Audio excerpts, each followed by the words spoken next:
Merauke, berjuluk Kota Rusa, terletak di ujung paling timur Indonesia. Memasuki Merauke, patung raksasa Yesus Kristus dengan posisi tangan memberi berkat akan menyambut.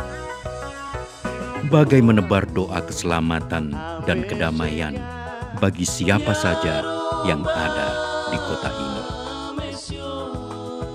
Merauke berpenduduk 195.716 orang.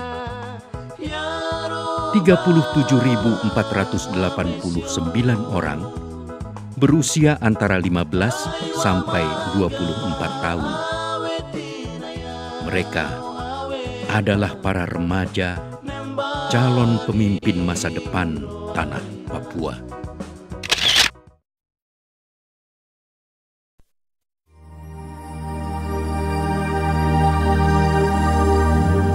Tetapi semuanya tidak begitu saja terbentang di depan mata. Pengabaian hak dan kesehatan seksualitas dan reproduksi menjadikan remaja tidak berdaya. Wajah-wajah yang membayangkan masa depan cerah akhirnya melenyap begitu saja. Mereka dalam ancaman kehamilan yang tidak diinginkan, seringkali harus berakhir dengan putus sekolah. Kebiasaan remaja di kota Merauke ini, mereka sering kumpul-kumpul di satu tempat tertentu selesai aktivitas sekolah. Dan setelah itu aktivitas tersendiri lagi. Nah, aktivitas tersendiri ini yang menjadi luar biasa. Ya, luar biasanya ketika itu terjadi ketika mereka sudah salah satunya harus hamil. Siswi yang mengalami kehamilan tidak diinginkan bisa dipastikan akan dikeluarkan dari sekolah. Ini sebuah pengabaian hak pendidikan yang dilakukan oleh sekolah. Ini hanya mungkin sekolah, tapi aturan nasional tidak ada. Menurut saya kira saya belum pernah baca aturan mengenai anak hamil harus dikeluarkan. Kalau itu mereka dibatasi dengan hal-hal seperti kehamilan, terus putus sekolah untuk seumur hidup. Kemudian masa depannya nanti seperti apa. Kita berupaya untuk orang harus keluar dari kebodohan, orang Indonesia harus keluar dari kemiskinan, harus keluar dari ketertinggalan. Kalau dengan cara-cara macam begini ya saya kira tidak manusiawi lah. Perempuan yang selalu menjadi korban dari semua perilaku seksual seperti itu. Tidak ada lagi kebijakan-kebijakan seolah untuk menyelamatkan kondisi-kondisi seperti ini. Ya, ini sesuatu yang memang berat. Antara penegakan aturan dengan kasih, dengan menyelamatkan orang. Tetapi ada kalanya siswa-siswi ada yang mengundurkan diri sebelum mungkin terlanjur ke sana. Persoalan lain sama mencekamnya. Heteroseksual dipaksakan dan yang lain ditekan dan disingkirkan. Kelompok kami ada siswa yang kami dampingi yang memang mempunyai gaya hidup itu transgender. Saya mau dia mempunyai gaya sebagai seorang laki-laki, dan itu saya paksakan dia. Saya paksakan kadang sampai gunting rambutnya itu gak rambut gaya laki-laki. Kadang marah tindak dia untuk dia harus memang menjadi seorang laki-laki. Itu di depan-depan saya memang dia berubah. Tetapi di belakang dengan teman-teman, dengan kakak-kakaknya, itu dia menunjukkan dirinya bahwa dia itu sebenarnya perempuan. Lama-kelamaan saya menyadari bahwa itu saya memaksa dia, sehingga terjadi jarak antara saya dan dia. Saya membiarkan dia untuk berkembang sesuai dengan irama hidupnya, dan akhirnya dia bisa menerima itu dan kami bisa menerima dia apa adanya. Tidak terpenuhinya hak kesehatan seksual dan reproduksi juga menjadikan remaja dalam posisi berbahaya. HIV dan AIDS menghadang. Minuman keras dan narkoba menggiurkan. Masalah HIV ini muncul di Papua ini kan mulai dari Merauke. kami guru-guru sadar bahwa Merauke kasus HIV tinggi. Nah, ada beberapa kasus yang pernah kami tangani, diantaranya 2 kasus pembesaran alat kelamin dengan menggunakan atau memakai daun-daun. Jadi maaf, alat kelamin laki-laki dibungkus dengan daun-daun tertentu. Nah, efeknya jadinya infeksi. Katanya remaja laki-laki supaya wajahnya tidak berjerawat, dia harus menyalurkan melalui hubungan seks. Dia datang ke lokalisasi dan datang ke saya karena dengan keadaan IMS. Remaja yang HIV dan penularannya jelas lewat hubungan seks, yang termuda yang saya ketahui itu umur 13 tahun. Ya, jadi dia umur 15 tahun, waktu itu kelas 6 SD, dia sudah dengan status AIDS.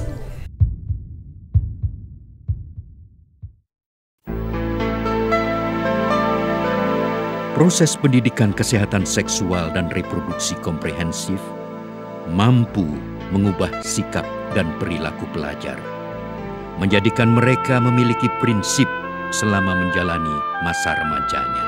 Setelah saya mengikuti sosialisasi itu, malah filmnya juga itu saya ambil.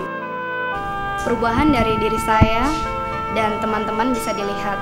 Saya melihat adanya perubahan dari bentuk tubuh, yaitu payudara membesar, kemudian pinggul melebar, adanya tumbuh di alat reproduksi saya, kemudian suara mencekik. Sebelum masuk di pelajaran daku, perilaku saya tuh selama itu saya tidak pernah bertegur kepada teman. Saya juga sering minum minuman yang beralkohol.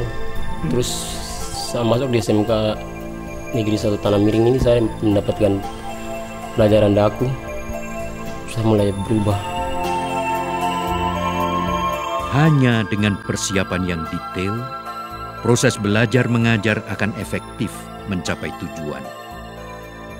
Hanya dengan sikap sabar dan memahami dunia remaja, guru bisa membentuk sikap teguh remaja dalam menjalani hidup sehat. Sebelum adanya pembelajaran daku Papua, saya dan teman-teman saya tidak mengetahui apa saja yang dapat menyebabkan HIV/AIDS. Dan setelah pembelajaran daku Papua masuk di sekolah saya dan teman-teman saya yang lain, saya dan teman-teman saya dapat mengetahui apa saja yang dapat menyebabkan HIV/AIDS. Setelah mendapatkan pelajaran daku, saya lebih tahu tentang perubahan emosi saya. Sebelum mempelajari modul daku, saya tidak tahu itu apa arti dari sikap godaan-godaan teman saya. Jadi pada saat saya berkompromi dengan guru saya yang mempelajari soal daku, saya mengerti apa arti dari godaan-godaan itu. Sebelum saya mempelajari modul daku, pertama kali saya mengalami menstruasi. Saya kaget, saya tidak nyaman untuk melakukan aktivitas yang saya lakukan. Akhirnya setelah saya mempelajari modul daku di SMK ini, saya sudah mengerti artinya perubahan dari laki-laki dan perempuan. Secara pribadi, awalnya saya nggak tahu apa itu alat kontrasepsi, tapi setelah saya mempelajari daku Papua, saya menjadi tahu deh apa alat kontrasepsi tersebut dan apa-apa saja. Setelah diadakan tes, ternyata hasil mereka jauh lebih bagus daripada pembelajaran yang konvensional. 7 kelas, rata-rata satu kelas itu 40 orang, jadi kurang lebih 280 siswa yang saya ajar. Mereka semua sangat senang. Kalau daku itu karena sudah terstruktur dari bab 1 sampai bab 15, dari situ mereka langsung ikut, ya, langsung merasakan bahwa ini adalah bagian dari dirinya. Kemudian dilanjutkan dengan perkembangan tubuh dan seterusnya sampai membahas seksual. Daku Papua itu diajarkan kebetulan di kelas 3. Nanti ke depan rencananya kami akan ubah program itu diawali dari kelas 1. Kelas 1 bisa diajarkan separuh, misalnya bab 1 sampai bab 8. Kemudian nanti di kelas 2 disambung dari bab 9 sampai bab 15. Kelas 3-nya saya pikir itu lebih bagus. Mereka dilibatkan sebagai tutor.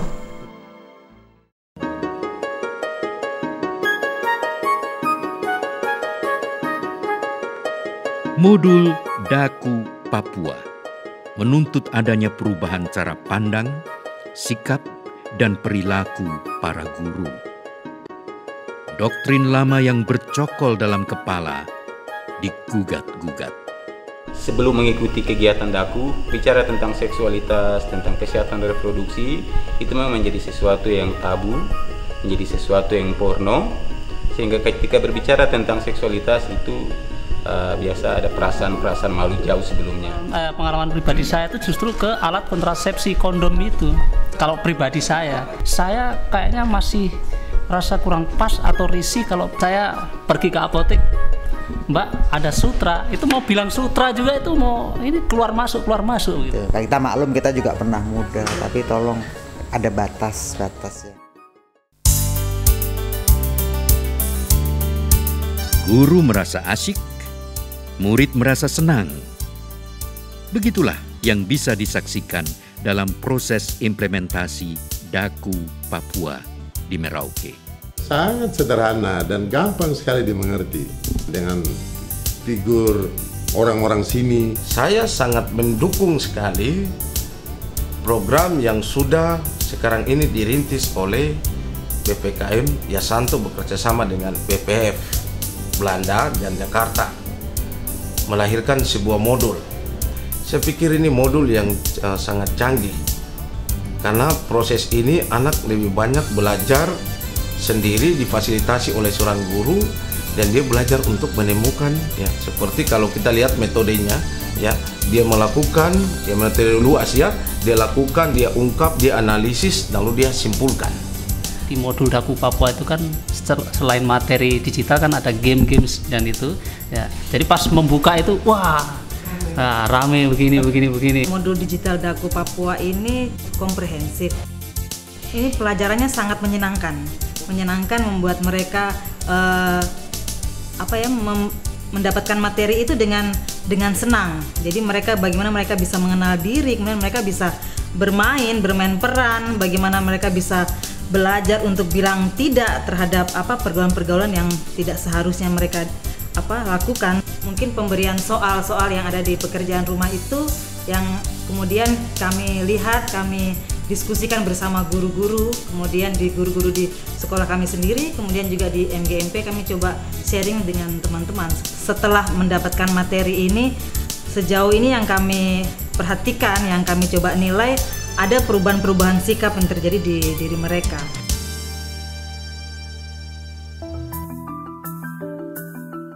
Program Daku ini bisa tetap lancar. Kami akan ke dewan tadi, menghadap ke dewan. Mudah-mudahan karena Kespro itu penting menyelamatkan anak-anak muda, ada perhatian, ada sumbangsih dari Pemda. Sudah membentuk MGMP, itu mengajukan proposal ke LPMP Jayapura. Kalau saya pribadi, saya melihatnya komitmen dari teman-teman guru, komitmen dari sekolah.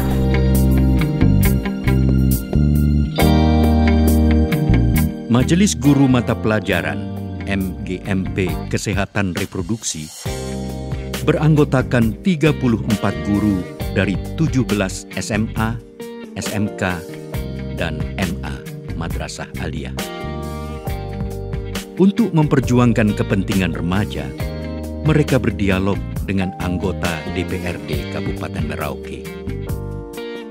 Ini merupakan kesempatan menyampaikan aspirasi agar Daku Papua bisa terus berjalan dan diadopsi oleh pemerintah daerah sebagai bentuk pemenuhan kewajiban negara terhadap hak remaja. Modul ini sangat baik, apalagi dan cukup menarik ya, karena memakai metode digital, dan menurut saya ini harus dilanjutkan. Kalau dibandingkan dengan modul lain, itu hanya menginformasikan kepada kita saja tanpa mengajak ada tindak lanjutnya. Sedangkan di sini juga kita bisa berbagi pengalaman secara terbuka dengan teman-teman dan juga dengan guru-guru. Contohnya saja di dalam modul tersebut ada tentang seksualitas dan cinta. Saya berharap setelah ini komisi akan menggodoknya, lalu kemudian akan mengajak mitra-mitra kerja komisi untuk mengembangkannya sampai pada sebuah kesimpulan yang benar sesuai dengan harapan. Lebih baik juga kalau bisa turun ke SMP, SD, dan bahkan kita sudah punya modul untuk usia dini, Pak. Jadi juga ada modul untuk usia dini, untuk modul Daku ini satu paket. Program ini bisa menjadi salah satu muatan lokal. Muatan lokal bisa dimasukkan hal-hal yang ada di masyarakat, yang muncul di masyarakat, atau yang dibutuhkan di masyarakat yang tidak terdapat dalam kurikulum pembelajaran itu bisa dimasukkan ke sana. Ini bicara masalah kemanusiaan ya, kemanusiaan. Jadi kita punya kewajiban ya, untuk mendukung. Nanti saya akan perintahkan kepada komisi A yang kebetulan membidangi masalah pendidikan, kesehatan. Uang kita cukup. Kalau bisa, program ini tetap ditindaklanjuti dan didukung oleh Bapak Ibu sekalian.